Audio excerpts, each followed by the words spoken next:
কিছু মানুষ আছে যারা সবকিছুর সাথে নিজেকে সহজে মানিয়ে নিতে পারে না। যারা সবসময় অভিযোগ করতে থাকে।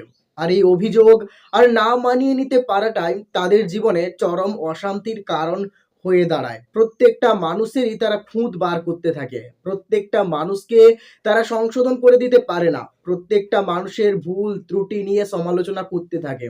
আর এরকম করার ফলে তাদের রাগ, অভিমান এগুলো দিনের পর দিন বাড়তেই থাকে।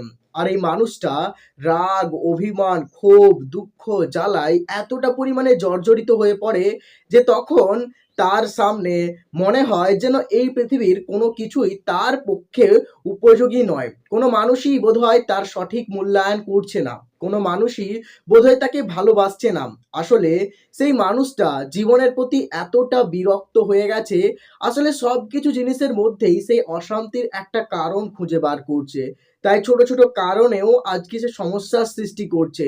মানুষটা আস্তে আস্তে মানসিকভাবে এতটা পরিমাণে বিপর্যস্ত হয়ে পড়ে যে একটা সময়ের পরে তার মধ্যে সবকিছুকে মানিয়ে নেওয়ার ক্ষমতাটা আস্তে আস্তে পরিমাণে লোপ পেয়ে যায়। এর ফলে তার জীবনে শান্তির মুহূর্তগুলো পেরিয়ে যায় এবং প্রত্যেকটা মুহূর্তে সে বুঝতে পারে যে তার জীবনে চরম অশান্তি প্রবেশ করছে। আসলে আমাদের জীবনে যাই কিছুই ঘটুক না কেন, আমরা যদি সবকিছুর সাথে নিজেকে মানিয়ে নিতে পারি একটা সময় পর্যন্ত, তবেই কিন্তু আমাদের জীবনের জন্য সেগুলো ভালো। আর প্রত্যেকের ভুল যদি না ধরে তাকে শুধরে দেওয়ার চেষ্টা করি, তাহলে দেখবে তুমিও শান্তিতে আছো আর সেই মানুষটারও তোমাকে ভালো লাগবে। যখনই তুমি প্রত্যেকের দোষ ধরাতে থাকবে, তখন সেই মানুষটা তোমার প্রতি বিরক্ত হয়ে যাবে।